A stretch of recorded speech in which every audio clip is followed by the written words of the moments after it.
Hoje, dando continuidade, nós vamos estudar a estrutura do poder político religioso ao tempo de Jesus. Nós vamos estudar um pouco como era a estrutura na época de Jesus e vamos estudar também um pouquinho das fraternidades, já que nós falamos da FDJ.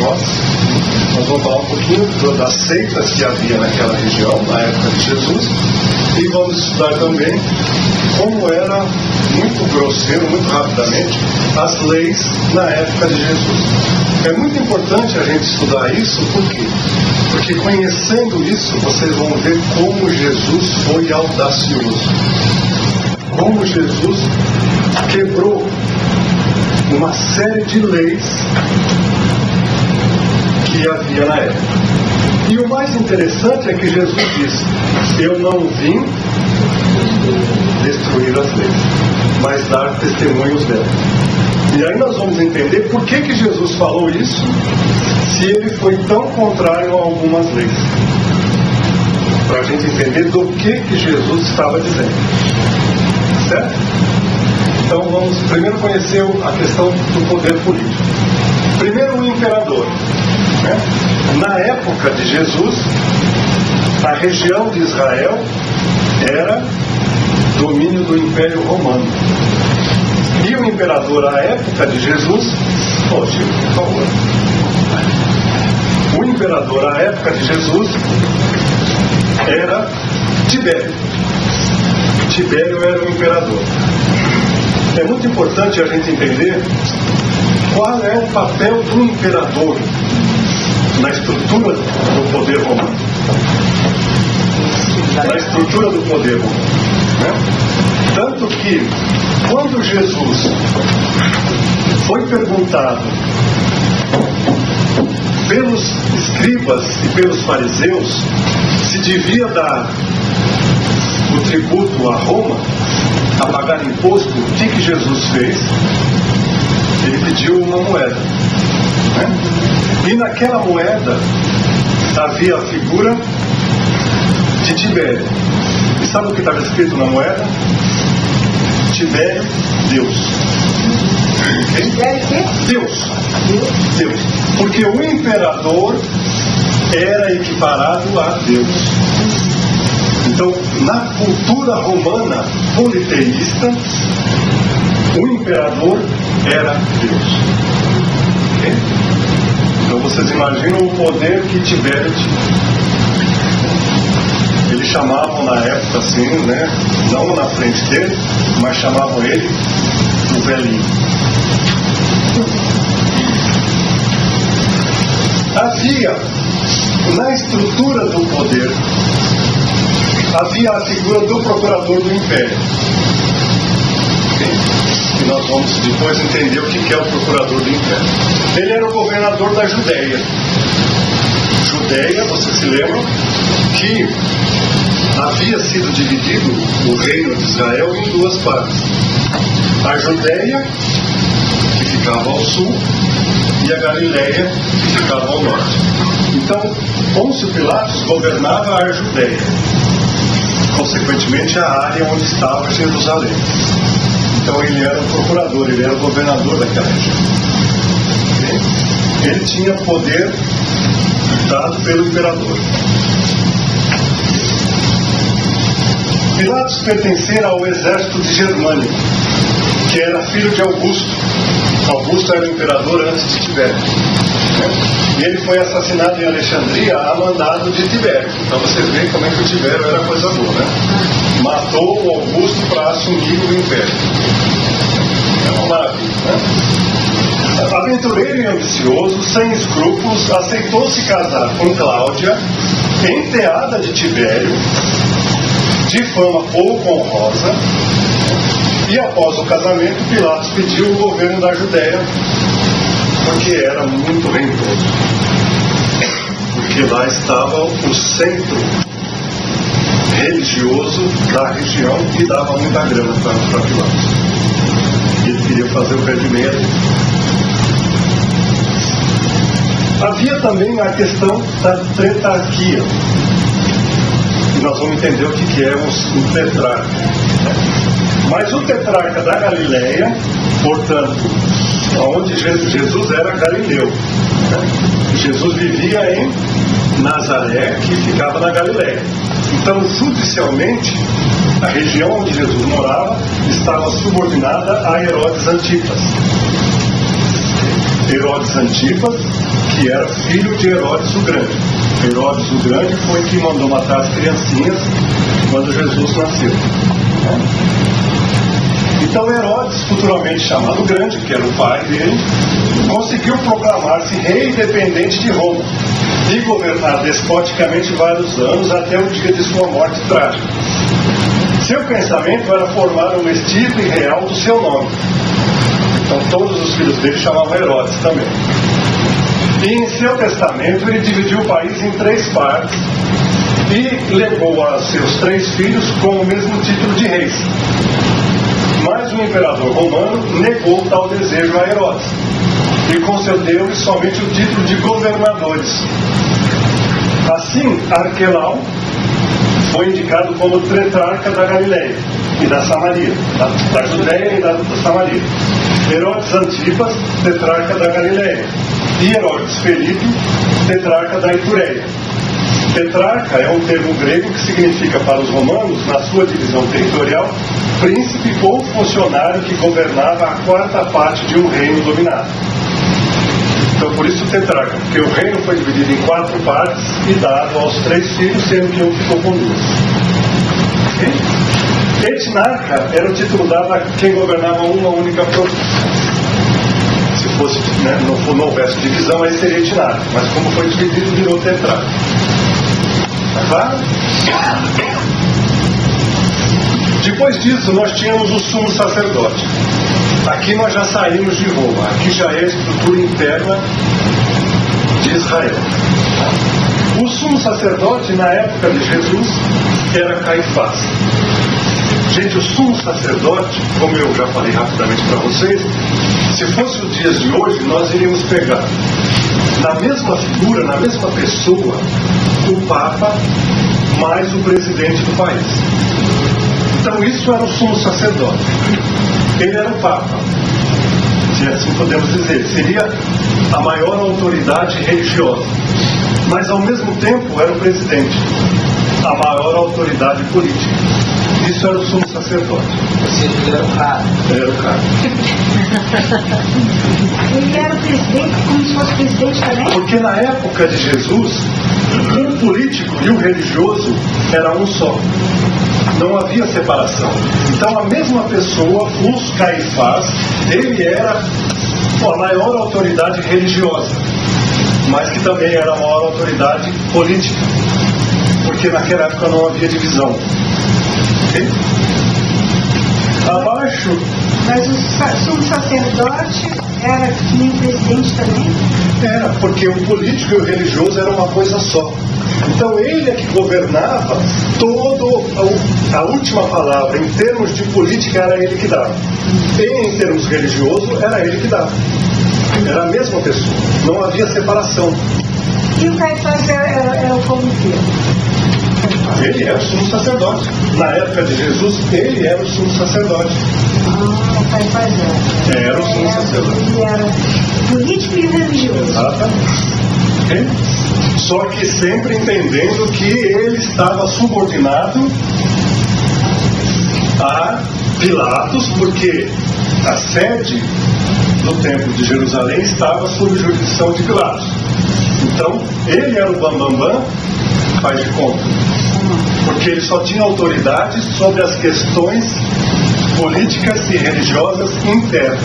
Mas quem ditava a política externa era Pilatos. Pilatos tinha mais ordem, mais poder do que Caifás. Ele estava subordinado a Tibério, que era o grande imperador. Porque é muito importante a gente entender o que acontece. Roma, por que Roma era um império tão poderoso? Porque Roma dava liberdade, entre aspas, política e religiosa a todo o povo que ele conquistava. Então Roma foi lá e dominou Israel. Eles eram escravos de Israel. De Roma. Israel era escravo de Roma. Ok? Eles eram escravos de Roma. Porém, Tibério permitia que houvesse um sumo sacerdote, que houvesse Herodes Antipas, que eram judeus, e que nos assuntos domésticos eles é que regulavam, eles é que criavam. Então vocês vão ver que em Israel se cobrava imposto para o templo, para toda a estrutura interna, e se cobrava imposto para Roma. Se aqui a gente acha que a gente paga muito imposto, se vocês morassem lá na época, vocês iam ver o que é imposto, porque era para tudo. E nós vamos estudar um pouquinho disso. Você vê no Paulo e Estevão, que começa com a história do pai, né? Todos perder tudo que tinha, né? Por causa do... Perder, não é nem, né? Era como hoje, né? Aqui a terra daquele cara é muito boa, gostei daquele sítio, né? Inclusive, perdeu até a vida, né? Cria-se situações e se vai lá e toma. Abaixo do sumo sacerdote, nós tínhamos os sacerdotes, que trabalhavam no templo de Jerusalém. Alguns conhecidos nossos eram sacerdotes do templo. Vocês lembram de um? Somente um? Nada mais do que um? Moisés era um. Na época de Jesus, havia um sacerdote que era o pai de João Batista. Zacarias era sacerdote no templo. Tanto que quando o anjo anunciou a Zacarias que a sua esposa ia ficar grávida, ele estava onde? Trabalhando como sacerdote no templo. Ele é que estava acendendo o incenso lá no templo. Era porque isso era programado. Cada semana, um grupo de sacerdotes faziam os trabalhos no templo. Então tinha aqueles que acendiam o altar das almas, acendiam as velas. Outros iam lá matar os animais, os sacrifícios. Outros iam acender os incensos. Outros, cada um tinha, né? E aquele estava com incenso. Ele é um sacerdote que cuidava nessa semana do incenso. Okay? E os sacerdotes eram também muito bem. Esse é o Zacarias? Não, esse é um sacerdote que eu busquei no Google. Não sei o nome dele. Não está assim. E também havia os rabis. Rabino, ou rabino, né? É os intérpretes da lei. Porque o que acontece? Cada comunidade judaica tinha a sua sinagoga, que você tinha que ir uma vez por ano, pelo menos, até Jerusalém, no templo, na Páscoa ou na grande festa, né? Principalmente na Páscoa. Mas nos outros dias, todos os sábados, você tinha que ir na sinagoga. E quem é que oficializava o ritual na sinagoga? Os rabis. Se vocês querem ver um rabi, aqui em Long Branch, mais precisamente se vocês quiserem ir em Deal, ou então ali mais para o sul aqui, no West Long Branch, Lakewood, mas aqui em West Long Branch a gente vê demais, né? Vocês saem um sábado de manhã e ficam lá passando pelas avenidas. Vocês vão ver vários judeus e vocês vão ver alguns rabis. Sabe como você distingue? O rabi tem as franjas. Ele tem uma coisa amarrada aqui que tem as franjas. Ele é rabi. Ele é rabi. Isso é uma das características do rabi. Okay? Então ele tem as franjas, que é as franjas do rabi. Isso é que vai diferenciar Não, isso é o tipo se ele é ortodoxo ou não. Se ele é ortodoxo, ele tem os cachinhos. Mas se ele é rabino, ele tem as franjas. Okay? E o nosso amigo aqui era considerado rabi. Rabi significa mestre em aramaico. Só que Jesus, ele tinha o nome de rabi pela inteligência dele, porque ele não havia feito a escola de rabi. Porque para você estudar, para você ser rabi de verdade, você tinha que ir para Jerusalém e estudar nas escolas de rabinos. Jesus não havia feito isso, mas todos chamavam ele de rabi. pelo grande conhecimento que ele tinha do Torá e pela forma maravilhosa como ele interpretava as leis. Por isso ele era considerado rabi. Como interpretava as leis? A lei é o que está no Torá. Nós vamos ver. Os sumos sacerdotes eram aristocratas, quase sempre da corrente dos saduceus. Depois vocês vão ver o que é saduceu. Enquanto os rabis eram fariseus, homens do povo, sem ligações partidárias, que se limitavam à interpretação da lei consignada na Torá. Enquanto os rabis encarnavam os sentimentos religiosos predominantes, os sacerdotes representavam mais o poder político.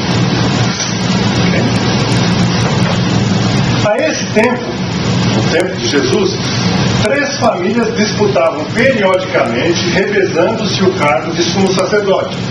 Eram da família dos Boetos, dos Fábio e de Anã. No seu ódio contra as correntes dominadoras, a saber, a estrangeira e a clerical, o povo, em todas as oportunidades, as invectava, quer dizer, atacava, censurava. E eles tinham a mania de gritar assim: maldita a família de Boetos, maldita seja a família de Fábio, maldita seja a família de Anã. Então ficava jogando, né? Era mais ou menos que nem hoje em dia aí, republicanos e democratas, fica aquela briga, né? Então sempre tinha um que estava no poder, e vocês vão ver como é que se chegava ao poder, né? E sempre havia um revezamento. Na época de Jesus, a família de Hanã era a que estava no poder. O sumo sacerdote era da família de Hanã. Eram famílias aristocráticas e poderosas, e dentre elas sobressaía a de Hanã, que se vinha mantendo nos cargos há 20 anos, a custo de sucessivas e régias ofertas a Roma. Por isso que Pilatos queria, porque Pilatos, né? Nós vamos ver. Essa família já deram muitos sacerdotes, e mais tarde, nos anos 70, ao ser a cidade destruída pelos romanos por Tito Vespasiano, era ainda um Anã que ocupava o cargo. Normalmente esse era obtido por eleição, pelo voto dos sacerdotes de hierarquia mais elevada, ou por acomodações vantajosas entre eles. Mas, à época de Jesus, em regime de plena corrupção, os procuradores romanos, Pilatos, punham o cargo a leilão anualmente. Quem dava mais dinheiro para Pilatos ficava como sumo sacerdote. Por isso que Pilatos queria muito falar. Então agora nós vamos começar a entrar na parte bem interessante, que nós vamos ver as bases da lei, que era o Torá. O que é o Torá? Se fosse lá na Bahia, eu falaria para vocês que Torá significa estourar, né? Explodir. Torou o pneu do carro. Não. Lá no sul era. Lá no sul era. Torou, ou então pocou. Pocou, sim, mas torou. Na minha região, Torou, o pneu do carro era não, pocou o pneu.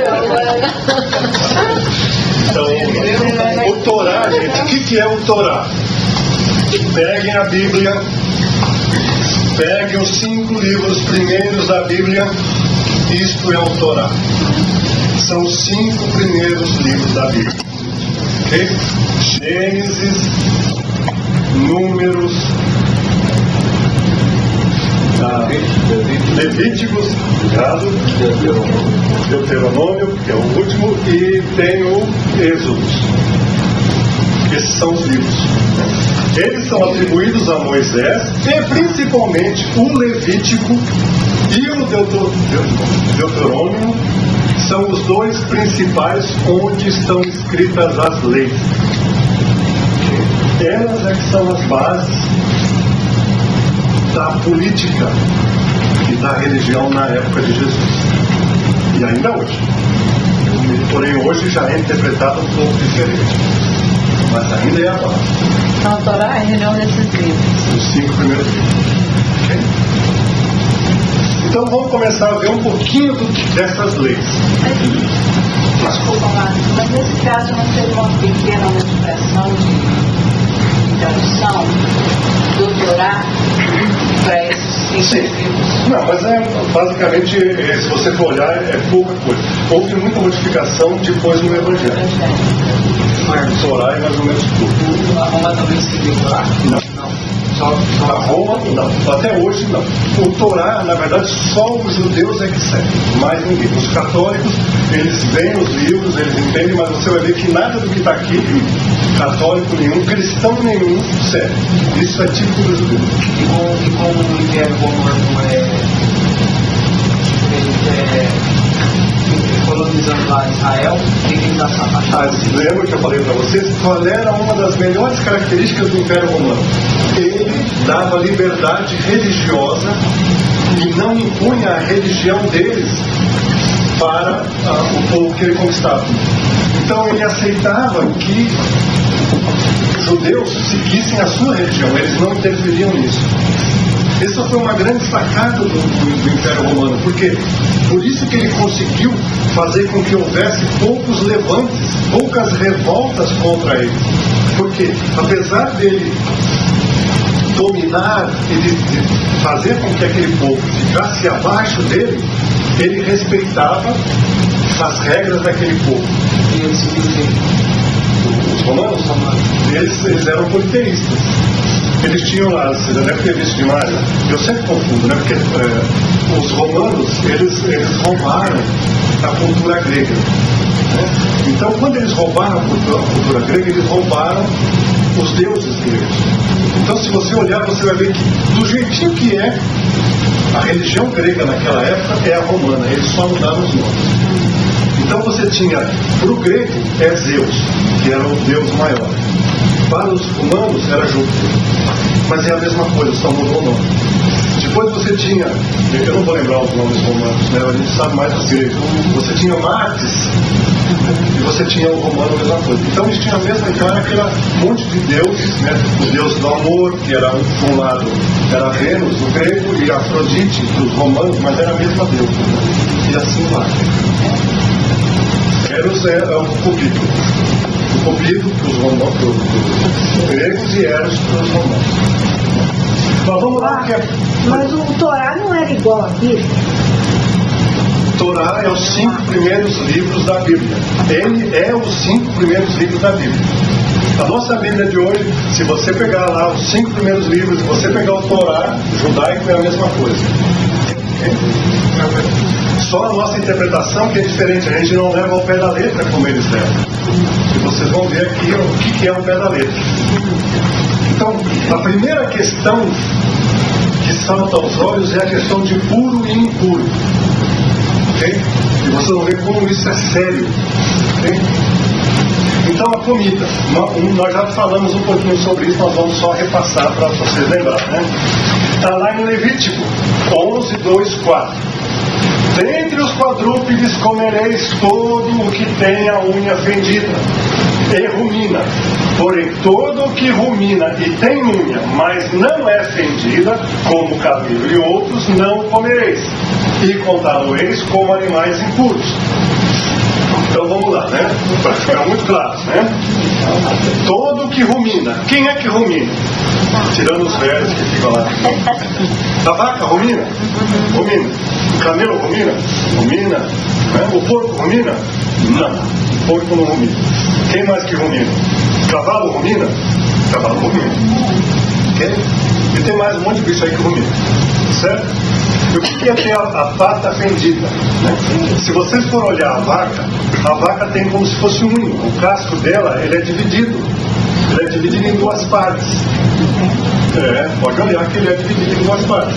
Tem uma fenda no meio. Há uma fenda no meio. Se você pegar a pata do camelo, ela é plana, não tem a fenda. Ok? Então, que lei é essa? Né? Qual é o fundamento disso? Por que esse negócio de rumina, não rumina? Porque até hoje, né, o judeu não come porco. Né? Porque o porco não rumina. Então ele é impuro. E o camelo, apesar dele ruminar, como ele não tem a pata fendida, o camelo é impuro. Então você não pode comer dele. Então nós já falamos. Qual é a do Moisés aí? Onde que Moisés estava quando ele escreveu essa lei? Deserto. Estava no deserto, com 600.000 homens, mais mulheres e mais crianças, né? E o que tinha lá para transportar? Camelo. E você com uma baita de uma fome, sem nada para comer, e você olha um camelão daquele com uma força enorme. Então, imagina a picanha do camelo, né? Então, o que Moisés fez? Olha aí, e não foi Moisés, essa lei quem ditou para Moisés foi Deus. Foi o que Moisés disse, né? Porque se o Moisés chegasse lá e falasse assim, olha, eu acho que seria bom a gente não comer os camelos, porque senão quem é que vai levar essa carga toda, quem é que aguenta no deserto? Na primeira virada de costas de Moisés era um camelo mesmo. Não é assim? Então ele joga para Deus, e aí ninguém comeu camelo a viagem inteira. Ninguém. Nem os que morreram de morte natural. Deus, eles não, até hoje, eles não pensam. Por isso é que eu digo para você, eles levam a pé da letra. Dá vontade de abrir a cabeça deles. Eles pegam a pé da letra. Mas é bonito. Não, Olha a tradição. Não é evolução. Eu estou falando com evolução. Com a inteligência deles. É muito Vamos ver outra. Mulher que deu à luz. O que é fingido? O que é É uma Tem uma pena. caixa. Olha lá, pronto. isso? É um 10.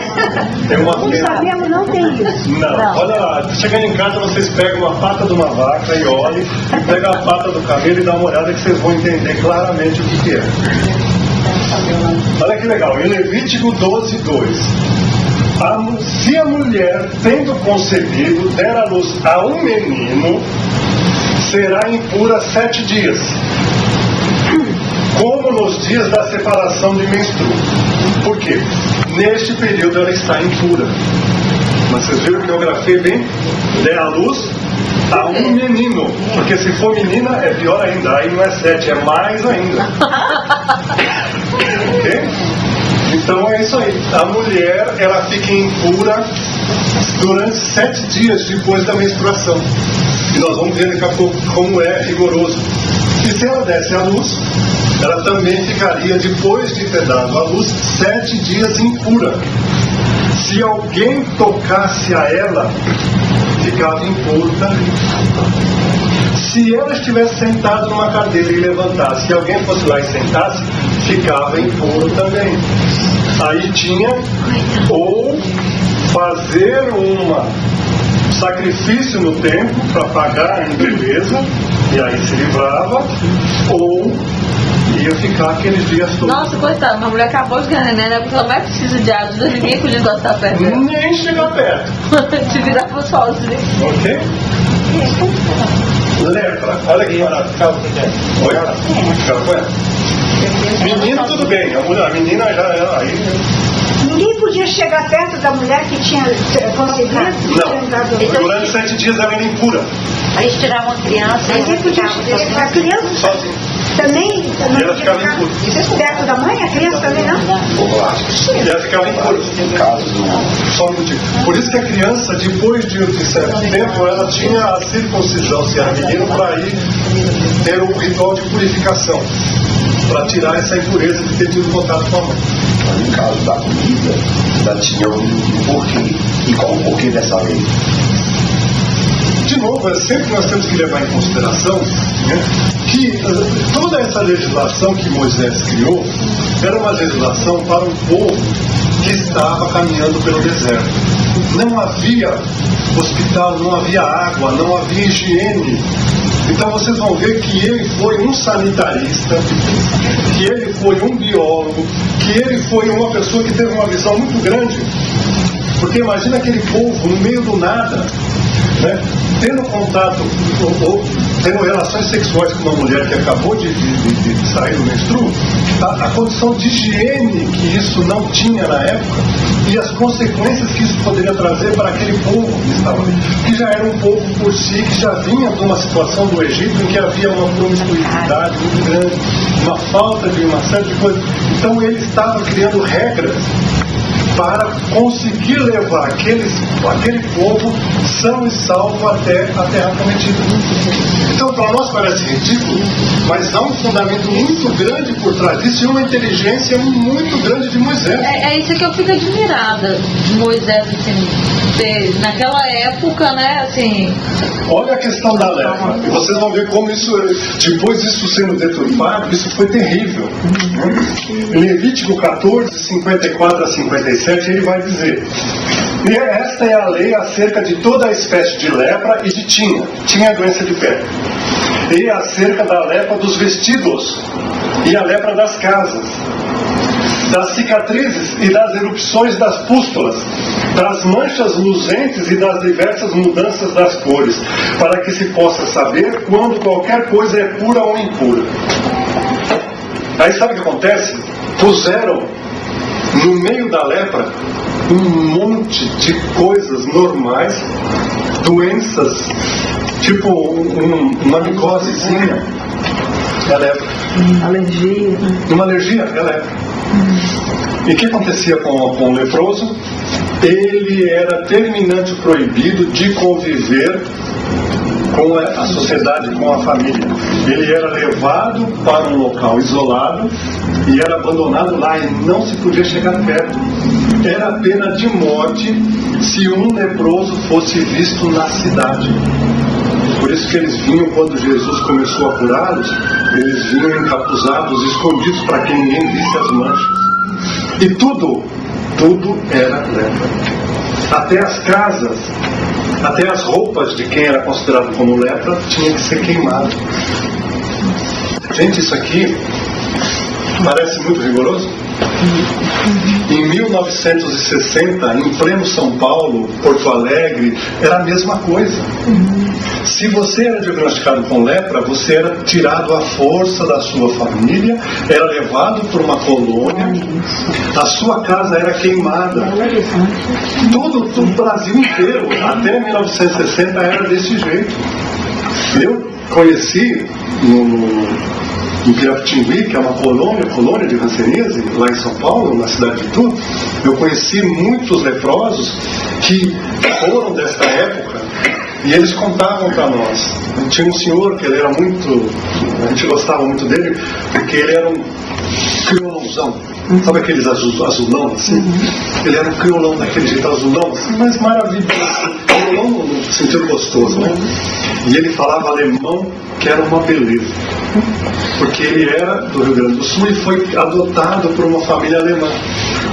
E aí ele contraiu a doença e foi simplesmente tirado da família dele. Ele nunca mais teve contato, porque até a família fugia. Eu conheci não se esquece de dele. Ele era um espírita que estava lá nessa colônia, que quando ele morreu, o hospital procurou durante meses por um parente vivo dele e não achava para entregar os poucos pertences que ele tinha. E como ele era uma pessoa muito querida, todas as caravanas que iam para lá, espíritas, ficavam lá com ele, né? Ele chamava Zé alguma coisa, eu esqueci o... Esse crioulo? Não, é um outro que eu estou falando.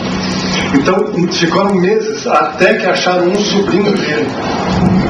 Porque perdia-se totalmente o contato. Então, mas nem se as famílias quisessem...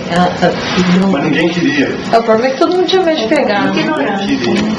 A minha avó, o meu pai conta que ele ia até lá e eles se viam às vezes através da cerca, mas eles não podiam nunca. O meu pai aconteceu da mesma forma, então ele foi arrancado.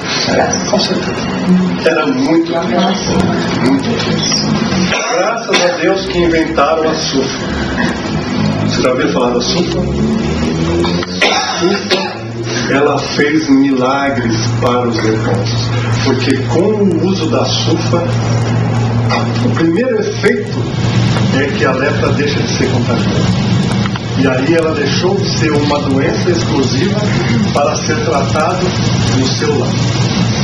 Quem vai nesses locais e conhece como é a aparência do leproso. Eu, depois que eu fui em Pirapitingui, eu pegava o ônibus várias e várias vezes e eu olhava assim e falava assim, aquela pessoa leprosa. Que estava junto conosco e não tinha problema nenhum. Esse foi o grande benefício da penicilina, da SUS. Corta o primeiro efeito, corta a transmissão do vírus. Isso foi maravilhoso, né? SUS é penicilina? Ela é a base de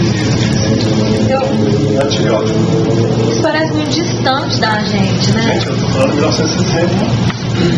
Aí, ó. E parei por... A sensação que eu tive foi de que... Não é tanto assim. Para você ver como isso não é...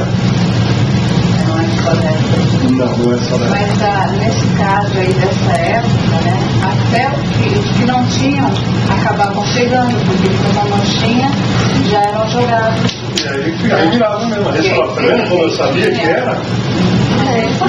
Uma alergia, uma reaçãozinha. Mas depois virava. Mas quando jogava, ele pegava a doença, aí falava, viu como nós estávamos certos? Olha lá, viu como ele estava. Mas se Moisés não fizesse isso... Então, olha aí, que maravilha. Isso aqui é uma das coisas assim que eu acho tão chato que mudou, né? A mulher com quem se juntou lavar-se-á em água e será impura até a tarde. A mulher que no tempo ordinário sofre incômodo, a menstruação, será separada durante 7 dias. Todo o que a tocar será impuro até a tarde. E as coisas sobre que dormir ou se sentar nos dias de separação ficarão impuros. Está lá em Levítico 15, 18, 22. Vocês vão ver que a condição da mulher é salva. Mas vocês estão percebendo por que a gente está pegando esses tópicos? Porque Jesus curou leprosos demais. Eles eram impuros. Sabe o que significa ser impuro? Significa que eles eram castigados por Deus. Deus é que tinha imposto aquele sacrifício para eles, porque eles eram pecadores, eles eram pessoas impuras. Okay? Jesus teve muitas mulheres junto com ele. Vocês vão ver qual era o papel da mulher nessa época. O bálsamo, como que ele agia naquela época na leitura? O bálsamo ele só tira um pouco da dor, só tira a dor. Olha aí, vamos ver as regras de conduta. Primeiro, não comereis nada com sangue. Não usareis de agouros, nem observareis os sonhos. Não cortareis o cabelo em redondo, nem rapareis a barba. Não fareis incisões na vossa carne por causa de algum morto, nem fareis figuras alguma ou sinais sobre o vosso corpo. Então, você sabe que o judeu ele come a comida, como é que chama? Kosher. Ela é preparada por um judeu que fez um curso para cuidar daquela, e só ele é que pode tocar aquela.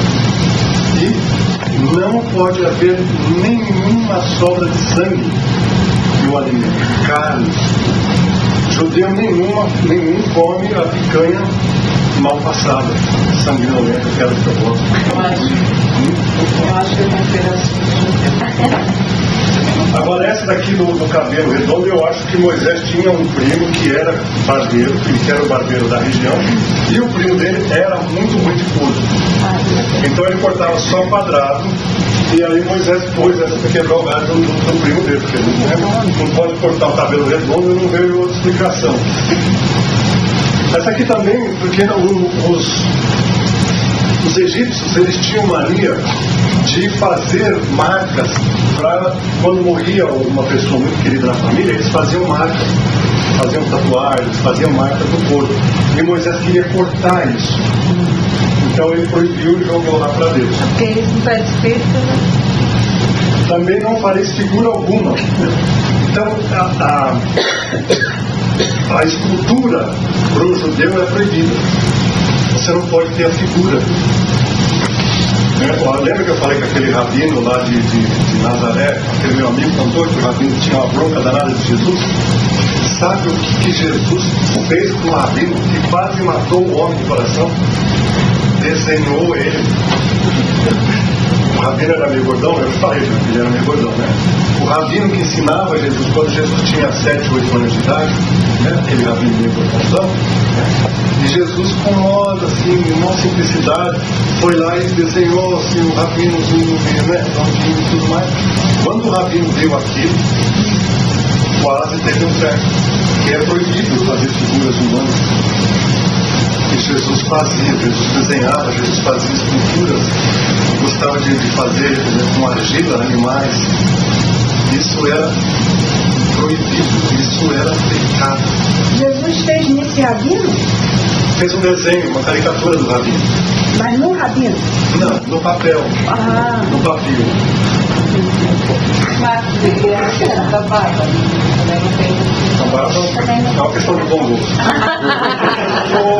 Barba é bom gosto, inteligência. Esse eu concordo plenamente.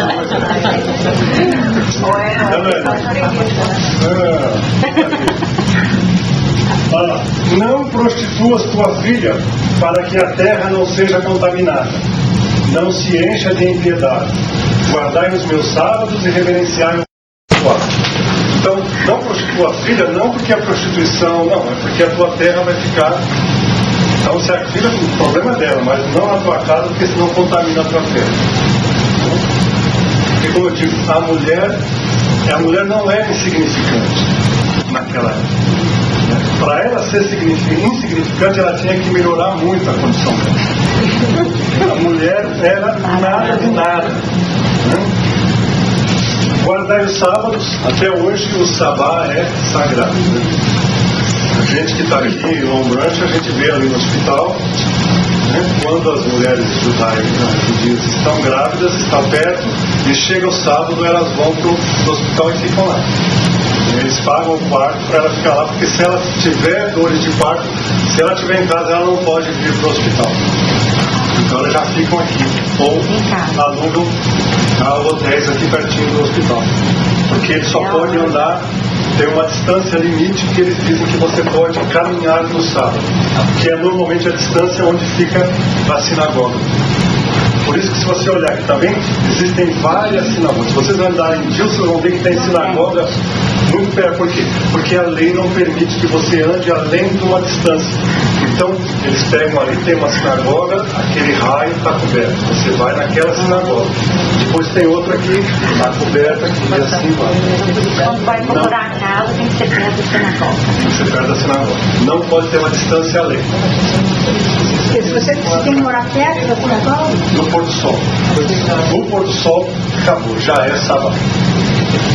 Até o meio-dia. Até o pôr do sol do outro dia. Do pôr do sol da sexta até o pôr do sol do sábado. O que é o pôr do sol, mano? É o sábado. Do pôr do sol de sexta-feira até o pôr do sol do sábado é o sabá, é o dia sagrado, é o sábado deles. Eles não podem caminhar longa distância, não podem ganhar dinheiro, não podem mexer com comida, não podem nada. Tem um monte de proibições. Nesse dia do sábado? É. Esse aqui diz a nós, ó, tá vendo? O André, lá se ele fosse judeu, porque não vos dirigiais aos magos, nem interrogueis os adivinhos, para que não vos contamineis por meio deles. São os médiuns.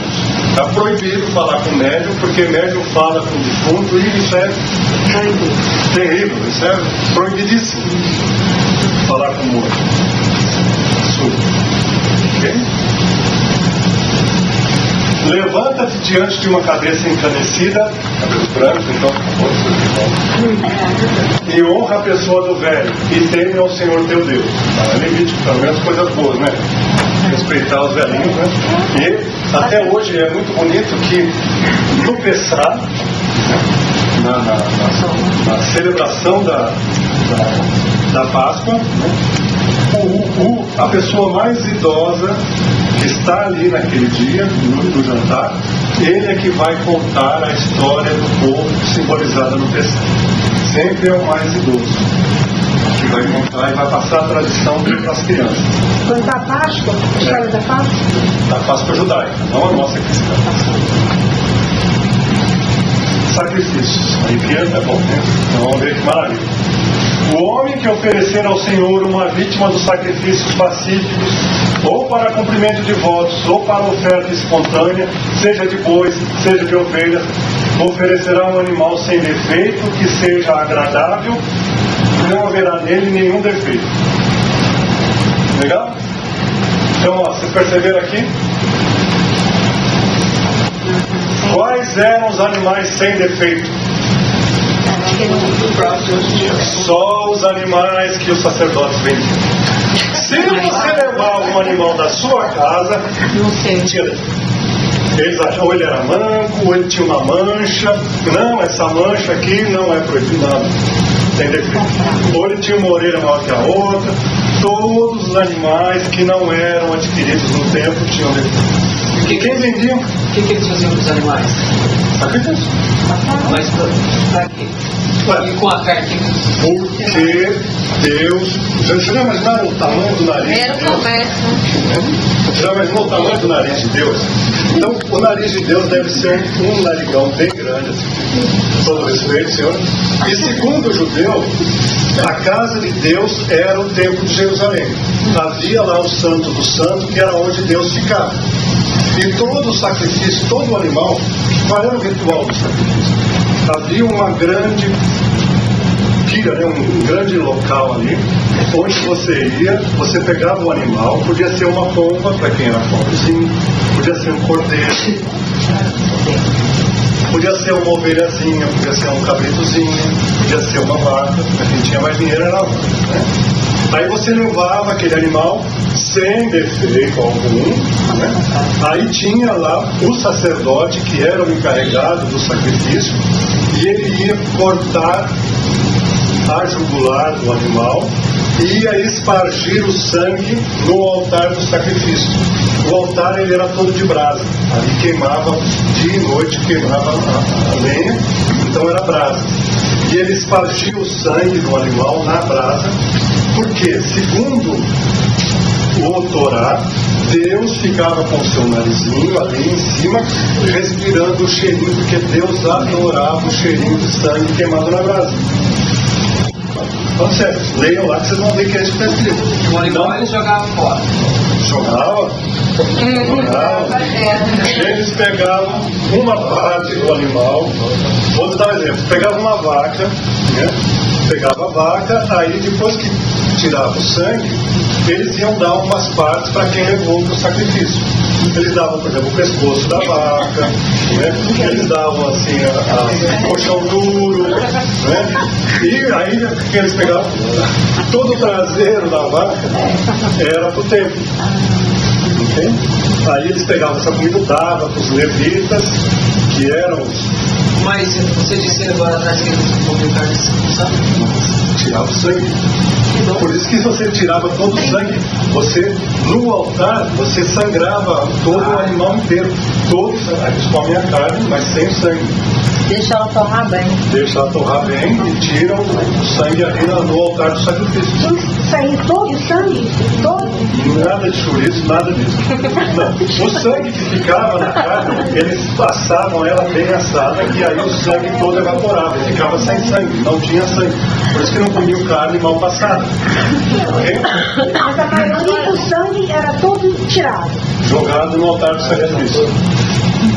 Não, seria todo o que explicar essa semana. Quem inventou esse negócio de sacrifício com animal? Você vai explicar isso? Vamos. Dia Santos, aí vocês vão ver que maravilha lá. No primeiro dia, no dia 14 do mês, no primeiro mês, no dia 14 do mês, sobre a tarde, é a Páscoa do Senhor. E no dia 15 do mesmo mês é a solenidade dos ázimos do Senhor. No sétimo mês, o primeiro dia do mês será para vós um sábado e uma recordação que vós celebrareis, ao som das trombetas, e será chamado santo. Não fareis nele trabalho algum servil, e oferecerás um holocausto, um sacrifício, com um animal sem defeitos ao Senhor. Ao Deste 7º mês será o dia soleníssimo das expiações, que chamar-se-á santo. E nele afligireis as vossas almas e oferecereis um holocausto ao Senhor, de um animal sem defeito algum. Desde o dia 15 deste 7º mês serão as festas do tabernáculo, durante 7 dias em honra do Senhor. O primeiro será chamado soleníssimo e santíssimo. Não fareis neles trabalho algum servil. E durante 7 dias oferecereis holocausto ao Senhor, sacrifício de animal sem defeito, vendido no templo. Okay? E quem é que comandava? Quem é que comandava o comércio dos animais? O sumo sacerdote. Era negócio do sumo sacerdote. Okay? Esse dinheiro ia para a família Anã. Okay? Para quem estava no poder. E era com esse dinheiro que eles pagavam a corrupção do Pilatos para poder continuar ganhando dinheiro. Ok? Quanto holocausto, tá vendo? Beleza? Holocausto é o que? Sacrifício? Sacrifício. Taxa, dízimos e tributos. Porás à parte cada ano o dízimo de todos os teus frutos que nascem na terra, e comerás na presença do Senhor teu Deus, no lugar que ele tiver escolhido, que era o Jerusalém, para aí ser invocado o seu nome. O dízimo do seu trigo e do vinho e do azeite e os primogênitos de tuas vacas e de tuas ovelhas, para que aprendas a temor o Senhor teu Deus em todo o tempo. Isso está em Deuteronômio, tá vendo? O que está dizendo aqui? Aqui está dizendo o seguinte: o que é o dízimo? Dízimo é a 10ª parte. Então você chama a primícia. O que é a primícia? A primícia significa o seguinte: o que você faz? Eu planto uvas. Okay. Você planta a uva, da sua colheita você tira 10% e leva para o templo de Jerusalém. Você cria ovelhas? Ok. Você pega 10% das ovelhas que nasceram no ano e leva para o templo de Jerusalém. É boi? Você cria boi? Você pega 10% dos bezerros que nasceram e leva para o templo de Jerusalém. Você planta trigo? Você pega 10% da tua colheita e leva para o templo de Jerusalém. As primícias. E o que o templo de Jerusalém fazia com isso? Sustentava a cambada de sacerdotes que estavam lá. Era com esse gado, era com esse tudo, separavam lá os que eles consideravam puro para vender depois para o próprio cara que doeu, que do jeito que a época estava assustando a gente, isso aí está muito próximo. Okay? Então era assim que se criava toda a questão, além de ter os impostos, tem tudo mais. Agora vocês vão ficar. Tá bem que a maioria aqui Deixa eu só te perguntar. Nesses 2 livros, foi o que você comentou numa dessas aulas, é que tem muita coisa boa. Papel das mulheres. Olha que maravilha. Para o bom judeu, a mulher é considerada inferior. Por natureza, elas são mentirosas. Mentirosas por natureza. Não tinha direito ao estudo, não tinha direito a ter opinião, deviam andar cobertas nas ruas, e as mais rigorosas, mesmo em casa, não se descobriam. Diz a tradição que um sacerdote da família de Boetos, ele viveu a vida inteira com a mulher dele sem nunca ter visto o rosto dela. A vida inteira sem ver o rosto dela, porque ela vivia com 10 anos. Isso pra quê? Pra ser pura? A esposa de um sacerdote. E porque ela era inferior. Ela mostrar o rosto dela era uma ofensa. Sabe como é que era assim? Vai ter um jantar. Você convidou alguns amigos. Aí vocês são mulheres, então vocês estão lá, preparam o jantar. O marido convidou os amigos, aí os amigos chegaram. Primeiro, assim que eles chegam, você tem que ir lá, descalçar eles, tem que lavar os pés dos outros amigos do seu marido, tem que lavar as mãos dele, né?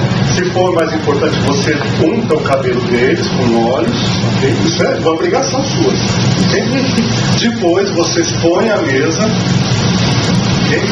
Põe todo lado direitinho os alimentos e se retira, porque você não tem o direito de ofender a visita com a sua presença durante o jantar. As mulheres é a mesma coisa. Vocês se retiram. Depois, se sobrou comida, depois todo mundo come. Aí você vai lá e come. Separado. Vocês vão na sinagoga, qualquer sinagoga. Se vocês forem aqui, ó, se vocês conseguirem entrar na sinagoga aqui em Long Branch, ou a região aqui, vocês vão ver que há um local amplo e bonito, que é onde ficam os homens, e lá em cima, escondido, onde ficam as mulheres. Elas não podem ficar junto com os homens. Até hoje. Até hoje. Então é por isso que os homens andam na frente e as mulheres atrás. Por que vocês olham? Muito bem colocado. Se vocês forem olhar, eles indo para a igreja, para a sinagoga, a mulher não anda lado a lado com o homem. Até hoje, ela anda atrás, porque ela é inferior ao homem. Okay? Por quê? Porque Deus criou o primeiro homem. Mas esse homem é muito ignorante. A mulher não tinha direito a estudo. Para que estudar mulher? A mulher não presta para nada. Para que perder tempo? Elas são burras por natureza. Para que vai perder tempo? Eles não agradecem nem o fato da mulher procriar, então. Pelo contrário, cada vez que ai de vocês se fossem mulheres, ficassem grávidas e a hora que nascesse o primeiro filho era uma mulher. Vocês eram a desgraça da família. Porque nem para dar um filho homem vocês prestam. Foram dar a mulher primeiro. É isso aí, é uma desgraça. Deus castigou você porque a tua mulher não te deu um filho homem. E aí, podia trocar também? Não, só se ela não tivesse. Aí ela era desgraçada porque é mulher, mas tudo bem, você é natural. Agora, se não tivesse, sempre a mulher é que era infértil, o homem nunca era infértil. Então você trocava e pegava outra, podia, continuava casado com ela, podia repudiar, mas normalmente continuava casado com ela, mas ela permitia que você tivesse uma outra. Outra mulher? Podia ter outra mulher? Podia, se você não desse filho para ela. Dentro da própria casa? E a mulher aceitava e ficava tudo de boa, e ela fazia de conta que não. Vocês percebem o que Jesus fez? Olha aí, Jesus punha a mulher no mesmo lado que o homem. Isso para o judeu, isso é absurdo. Já se viu, ainda mais prostituta. É absurdo dos absurdos. O orgulho do povo judeu. Para os judeus que acreditavam serem um povo escolhido, todos os gentios eram inferiores a ele. E mesmo os romanos, seus dominadores, eram vistos como raça inferior. Só dominavam pela força, não pela inteligência, não pela capacidade. Roma dominava pela força, pelo terror do exército, mais nada. Então, pro judeu, ter que aturar um romano era uma coisa inadmissível. Porque os romanos eram inferiores a eles. E eles tinham que sujeitar alguém que era inferior. Era a morte. Ódio contra Roma. Movidos pela não aceitação do pagamento dos impostos, os judeus tinham um verdadeiro ódio contra Roma. Mortal. Vou falar um pouquinho agora das seitas para a gente também compreender ali o mundo que Jesus vivia. Então, na época de Jesus havia os fariseus. O que é o fariseu? O fariseu ele tinha rigor ao culto exterior e à interpretação literal das leis. Acreditavam na imortalidade da alma e na ressurreição. Eles eram fatalistas. Tudo era vontade de Deus. Se você é doente, é vontade de Deus. Não se cura doente. Não se trata doente. É fatalista. Né? Eles acreditavam na imortalidade e na ressurreição. Por isso que Jesus, quando conversou com Nicodemos, disse para ele: tu é da lei, é fariseu e não está entendendo o que eu estou te dizendo? Porque o fariseu acreditava na ressurreição. Então, quando Jesus disse: eu tenho que nascer de novo, e o Nicodemos falava: eu vou ter que voltar para a barriga da minha mãe. Ele fala: mas você é fariseu, você sabe da ressurreição, por que você está me perguntando isso? Tem que ver de novo, renascer. Né? E, gente, Jesus combateu essa turma o tempo todo, principalmente por isso aqui. Eles eram, para todo mundo, era aquele rigor. Você tem que seguir o impuro, Ele virava as costas, faziam tudo do jeito. Então eles eram só hipócritas. Eles eram só da boca para fora. Mas para dentro eles faziam tudo aquilo que eles condenavam. Okay? Então ele é muito a questão do exterior, só para aparecer, só para os outros verem. Okay? Quer dizer que eles eram mentirosos, então. Hipócritas, como Jesus disse. Jesus os chamava de hipócritas. Havia os saduceus, que eram, né, a cúpula, né, a maioria dos sumos sacerdotes eram saduceus. Eles eram materialistas e eram céticos. Eles não acreditavam na reencarnação. Eles se apegavam somente ao Pentateuco. Eles não aceitavam os profetas, que são livros complementares, né? Por isso que eles não aceitavam a vinda do Messias, porque o Messias tinha sido anunciado pelos profetas, e os saduceus não acreditavam nada disso. Não acreditavam na imortalidade da alma, não acreditavam na reencarnação. Eram uns materialistas mesmo. Havia também os zelotes. Os zelotes já é um pouco diferente, já não é questão religiosa, né? Eles eram mais ligados a problemas políticos. Eles lutavam pela libertação do povo judeu, mas lutar no sentido literal. Eles pegavam em armas, eles faziam emboscadas para matar romanos, eles assaltavam muito, né? Ficavam de tocaia nas estradas, e sejam judeus, seja romanos, seja lá quem for, caravanas, eles faziam tipo guerrilha, né? Roubavam ali para comprar armas, porque eles queriam montar um exército para combater Roma. Eles se juntaram a Jesus, porque eles viam em Jesus o líder que ia fazer a rebelião, né? Tanto que tinha um zelote entre os 12, Simão, o zelote, né? Então entre os 12 discípulos tinha um zelote, que era um guerreiro, que era um guerrilheiro, e estava lá junto, ok? Havia também os essênios, que nós já fomos apresentados a eles, né? Essênios vem de Essém, que era o filho adotivo de Moisés, né? E ele fundou a seita.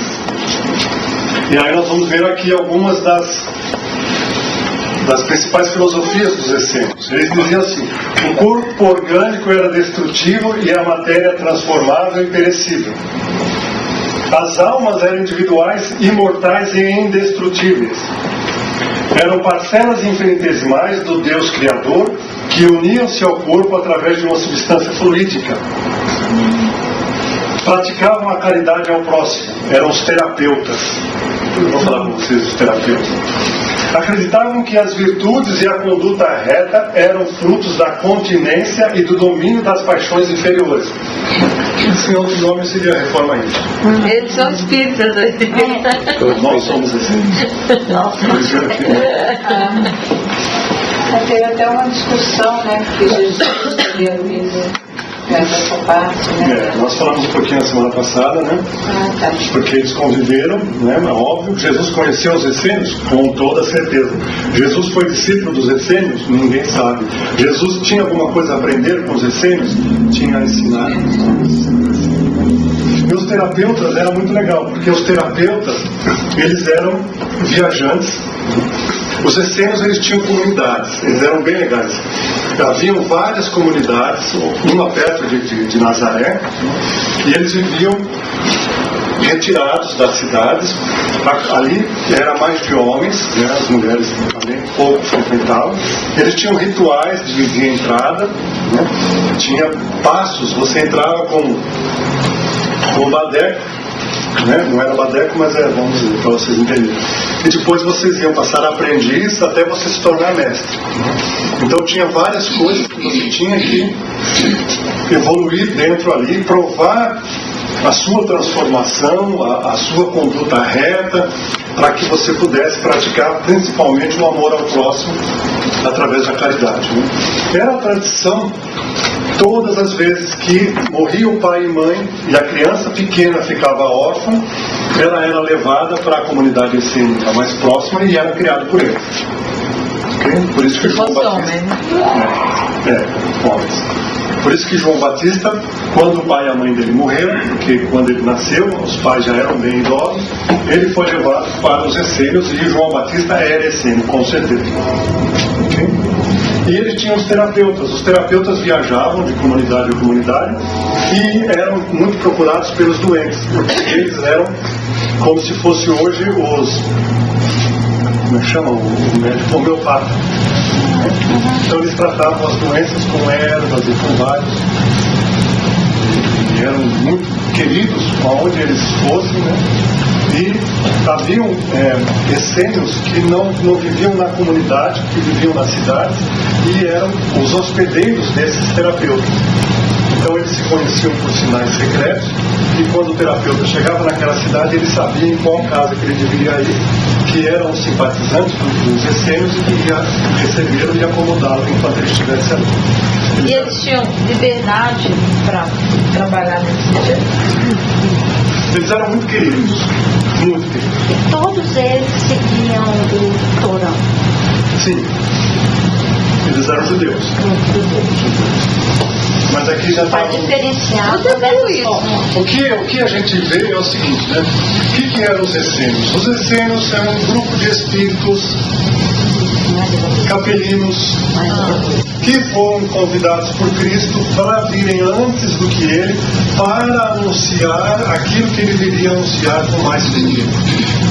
Por que Jesus não estudou com os essênios? Pelo contrário, Jesus preparou os essênios não para o espiritual, para eles virem trazer os primeiros ecos do que ele iria ensinar, para que quando ele chegasse já houvesse uma semente plantada, já houvesse o exemplo dos essênios daquilo que ele pregava como amor ao próximo, para que houvesse uma referência.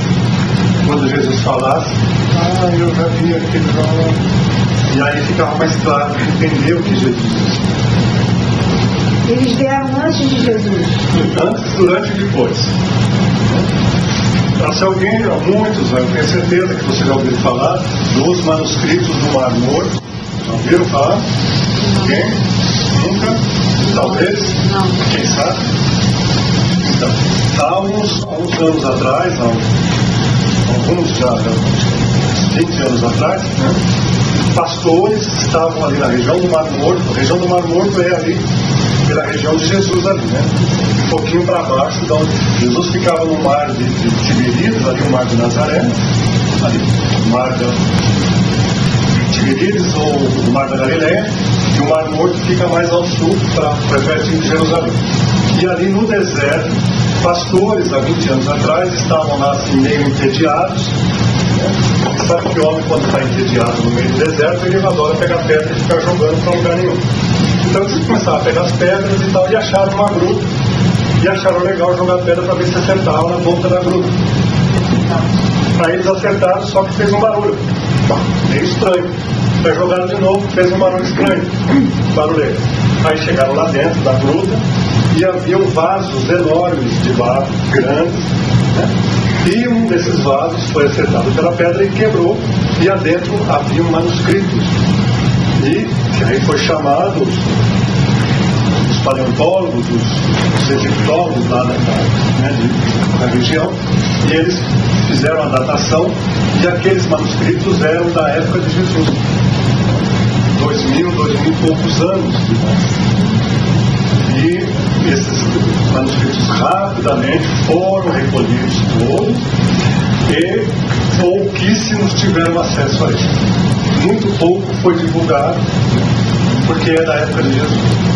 Me dizem que tem coisas lá muito interessantes, mas que não vão chegar ao nosso princípio. Alguns fragmentos e poucos manuscritos foram divulgados. Foram convidados grandes cientistas, mas o facto é que ninguém fala do que estava aqui.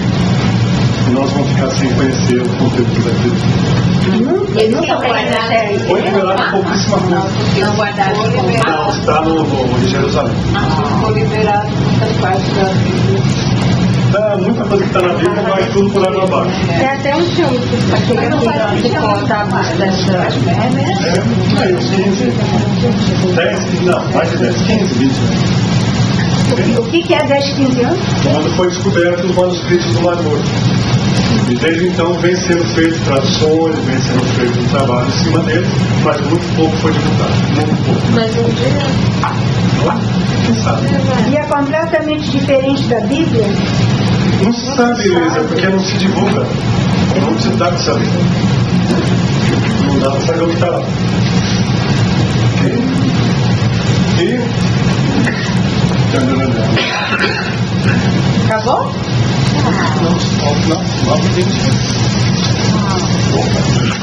E aí vocês têm o Redentor, no Evangelho segundo o Espiritismo, o Caminho da Luz, o Nazareno, o Sobrinho Peregrino, né? História do mundo bíblico. Tá? Tá ruim, pior. Nada tudo. Volta.